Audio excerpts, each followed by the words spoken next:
Bonjour à tous. Alors, dans cette petite capsule, nous allons apprendre à établir la formule de Lewis d'une molécule.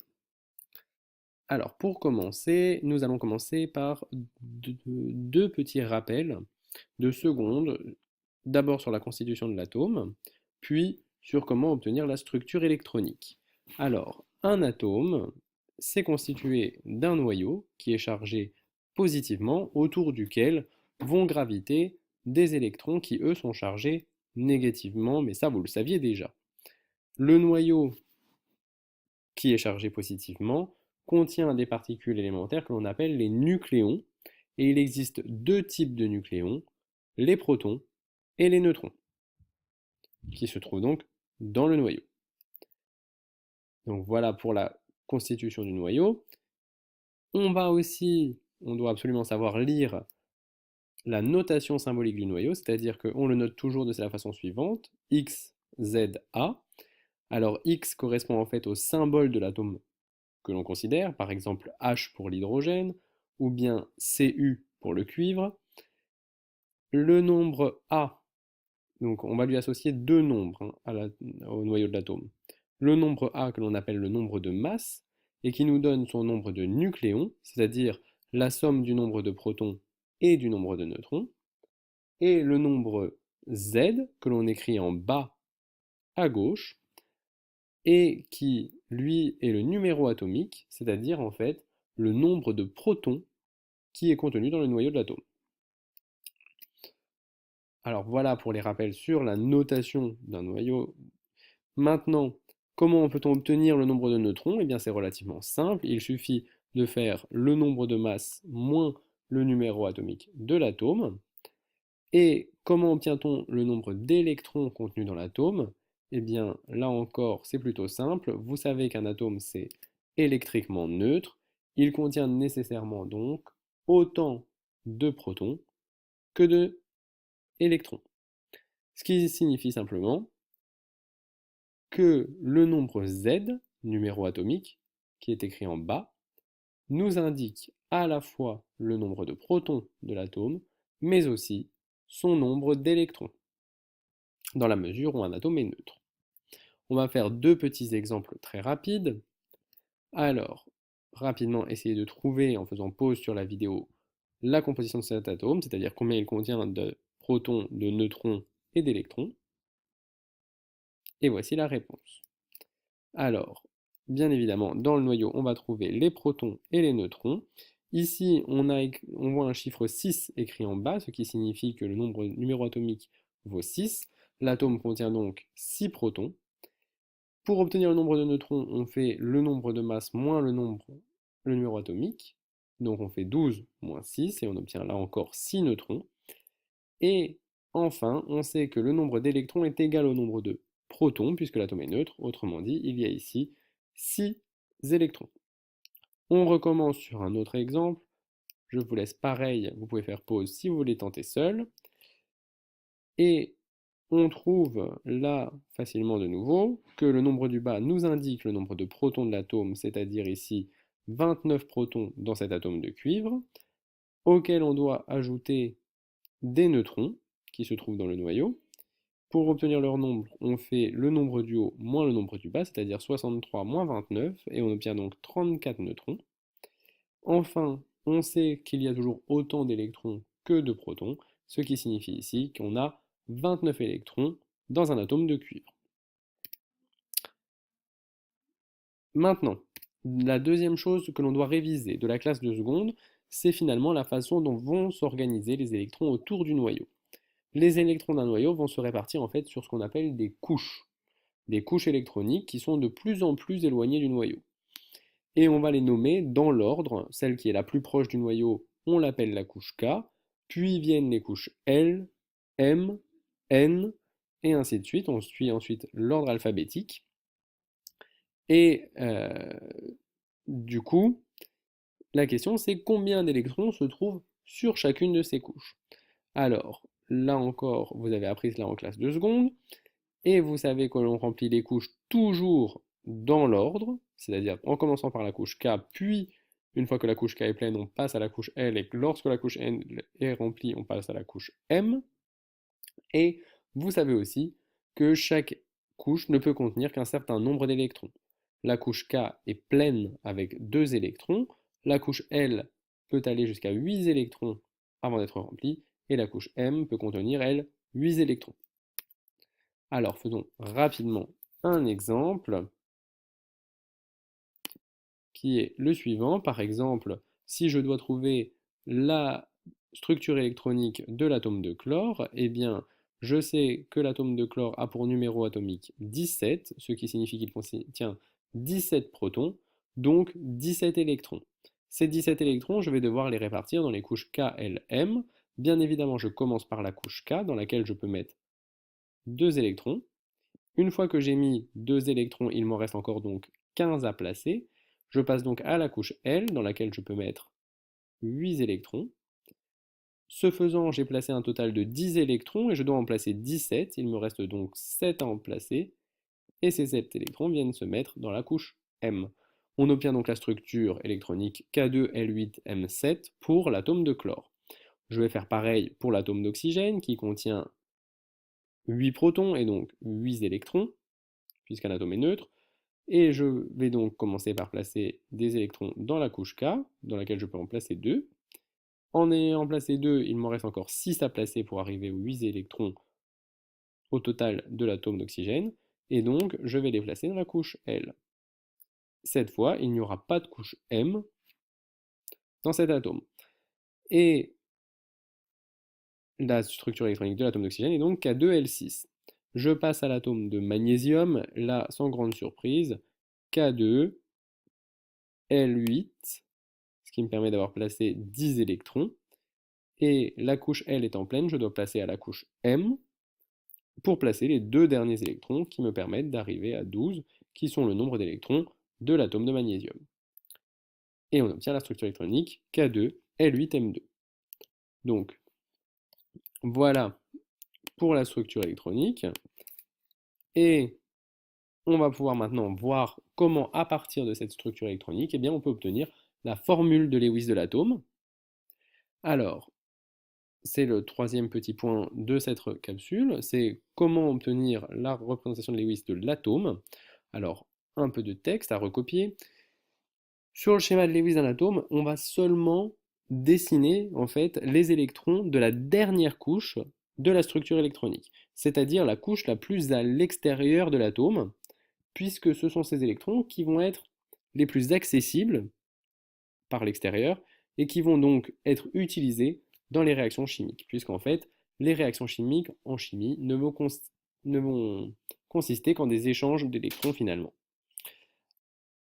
Alors, afin d'obtenir la représentation de Lewis, il y a une méthode. Premièrement, eh bien, on écrit le symbole de l'élément chimique sur lequel on travaille. Ensuite, on va disposer autour de lui les électrons de la couche externe. Pour cela, on va considérer qu'il y a 4 positions, en haut, à gauche, en bas et à droite, du nom de l'atome que l'on a écrit. Et chacune de ces positions, on va les appeler orbitales, et dans chaque une de ces positions, on ne peut passer au maximum que 2 électrons. Comme on a 4 positions, ça veut dire que l'on peut mettre un maximum 8 électrons autour de notre atome. On va remplir les électrons, les couches, les orbitales, en commençant donc par d'abord placer un électron dans chacune des positions, haut, gauche, bas et droite, avant d'en placer un deuxième dans chacune si c'est nécessaire. Les électrons seront représentés par des points, et lorsque l'on a placé 2 électrons dans la même orbitale, dans la même position, eh bien on va les relier et on obtiendra un trait qui lui symbolise 2 électrons. Du coup, un point signifiera un électron tout seul, alors qu'un tiret symbolisera un doublé non liant, c'est-à-dire 2 électrons dans une même position autour de l'atome. Alors, on peut le faire pour, par exemple, le carbone. Alors, le carbone, son numéro atomique c'est 6, autrement dit, sa structure électronique c'est K2L4, Et je vais donc avoir à placer dans ma représentation de Lewis les électrons de la couche externe. La couche externe ici, pas de secret, c'est la couche L, qui est la dernière couche de la structure électronique, et elle contient 4 électrons. Je vais donc devoir placer 4 électrons autour de l'atome de carbone.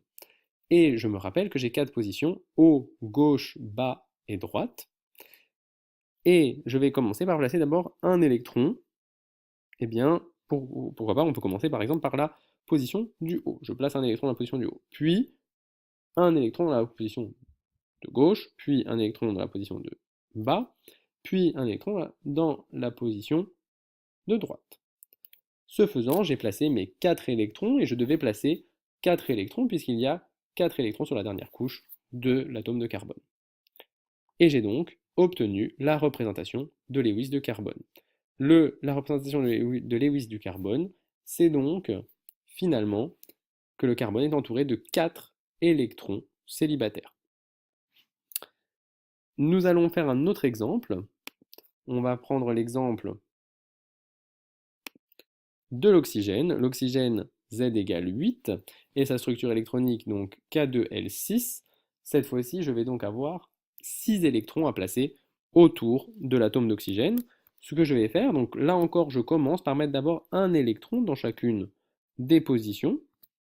Donc voilà, en ayant mis 4 électrons autour de l'atome d'oxygène, j'ai mis un électron dans chacune des positions autour de l'atome. Mais maintenant, j'en ai quand même 6 à placer, donc je vais devoir continuer et placer un deuxième électron dans la couche du haut, puis un deuxième électron dans la couche de gauche, pour arriver à un total de 6 électrons qui sont placés autour de l'oxygène ici, hein, puisque j'en ai 2, 2, 1 et 1. Ça fait bien un total de 8. Maintenant, dans les positions où j'ai mis 2 électrons, donc celle du haut et celle de gauche, eh bien je vais relier ces 2 électrons et en fait je vais dessiner un trait, un tiret. Ce trait symbolise 2 électrons et c'est ce que l'on appelle un doublé non liant. Donc ça, il faudra bien avoir le vocabulaire qui va avec.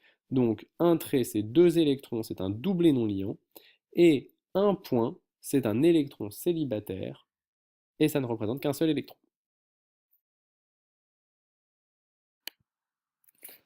Alors, maintenant que nous avons obtenu la représentation de Lewis des atomes, eh bien, nous allons pouvoir combiner ces atomes et leur représentation de Lewis pour obtenir la représentation de Lewis d'une molécule.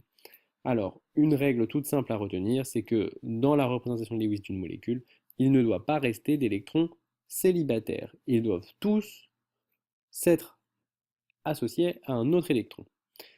Du coup, afin que les électrons soient tous, on dit en chimie, appariés, hein, les atomes vont s'associer et vont former ce que l'on appelle des liaisons covalentes, qui correspondent en fait à la mise en commun de 2 électrons par 2 atomes. Vous savez que 2 électrons sont symbolisés par un tiret, et donc une liaison covalente, ce sera finalement un tiret, c'est-à-dire 2 électrons qui relient 2 atomes différents.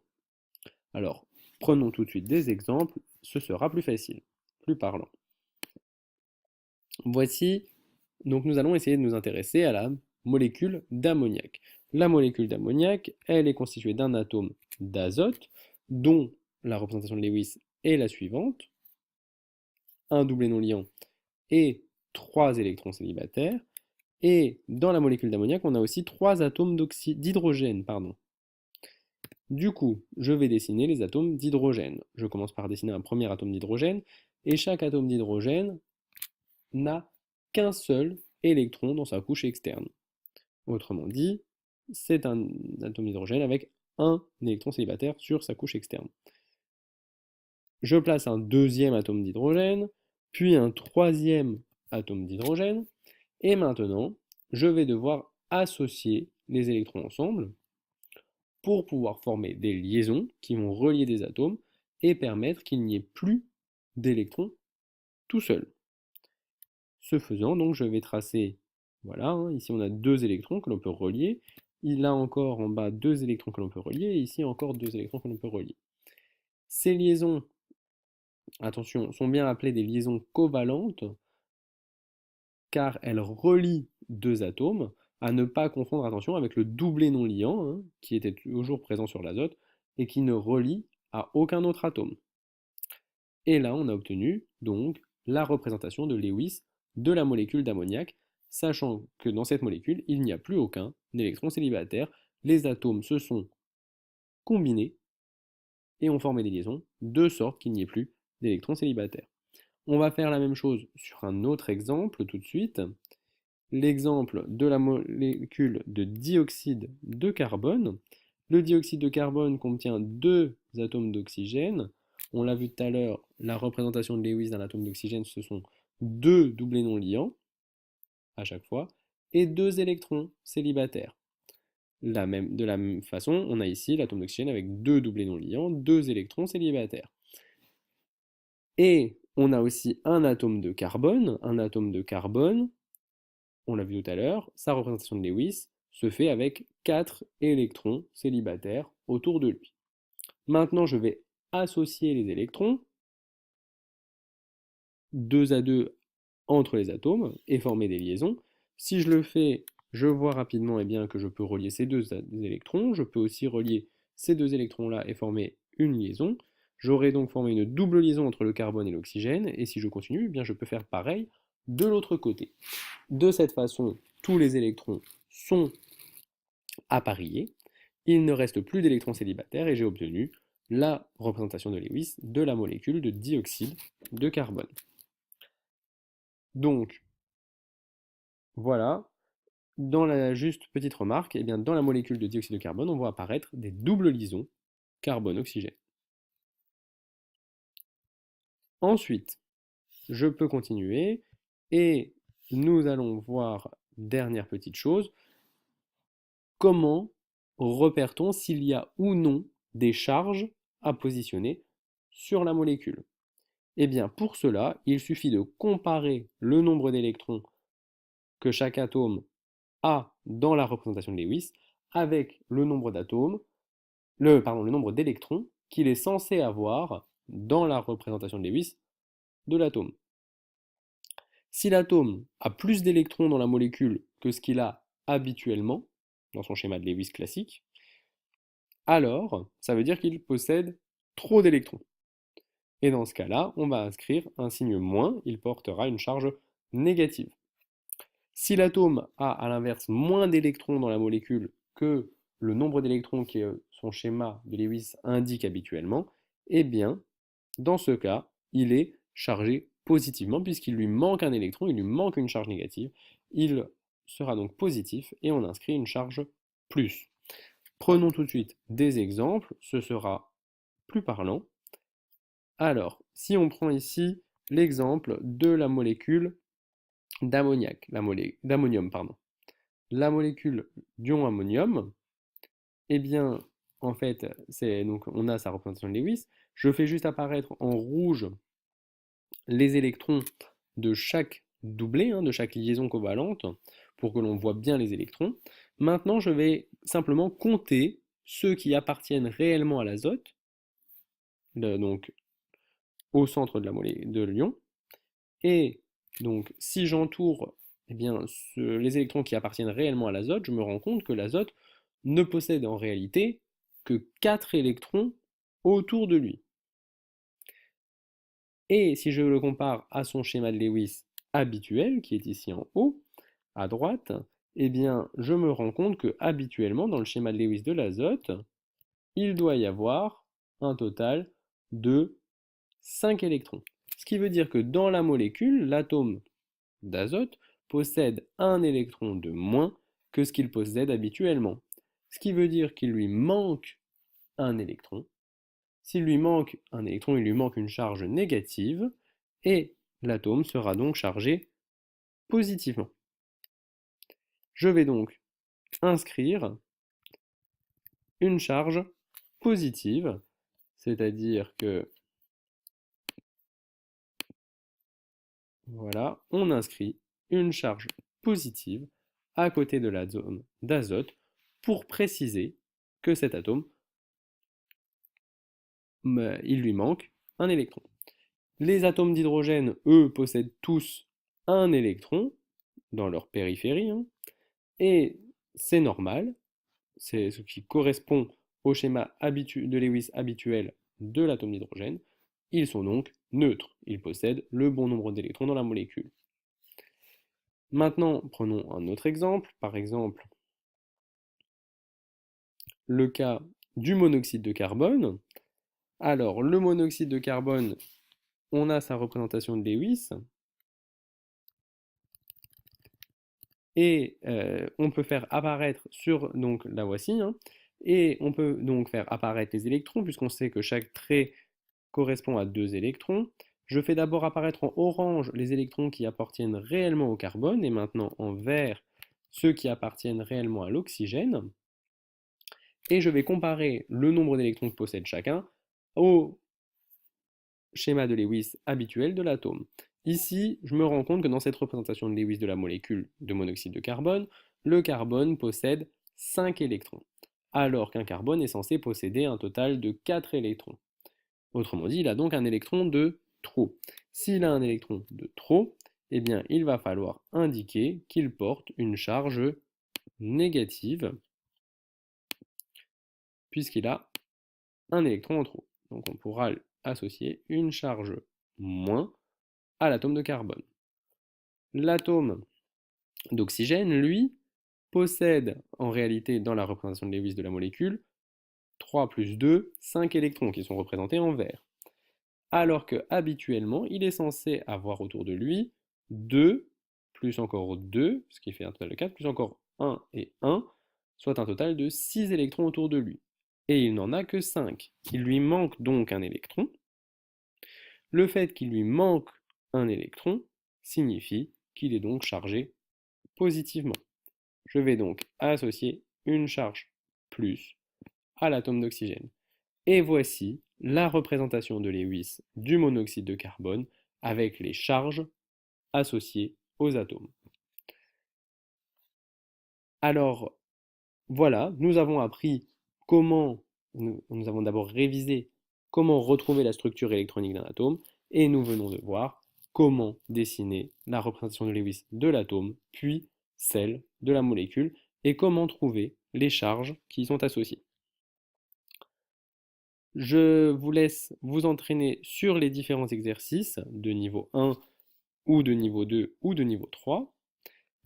Et je vais juste terminer par une dernière petite information qui est la suivante, qui est de savoir comment fait-on en fait, puis si on doit trouver eh bien, la représentation de Lewis d'un atome qui ne serait pas dans les 3 premières lignes du tableau périodique, puisque la technique que vous connaissez pour obtenir la structure électronique ne fonctionne que pour les 3 premières lignes de la classification périodique. Eh bien, on le verra en application, mais lorsque les atomes se trouvent dans une même colonne du tableau, ils ont tous la même structure, ils ont tous, pardon, la même représentation de Lewis. Autrement dit ici, eh bien, le soufre et l'oxygène, qui se trouvent tous les deux dans la même colonne, ont exactement la même structure de Lewis. C'est composé de 2 doublés non liants et 2 électrons célibataires. Le chlore et le brome, qui se trouvent dans la avant-dernière colonne du tableau périodique, ont eux aussi, puisqu'ils sont dans la même colonne, la même représentation de Lewis, et ils ont 3 doublés non liants et un électron célibataire. Donc voilà, cela vous donne déjà une façon de trouver la représentation de Lewis de plus d'atomes.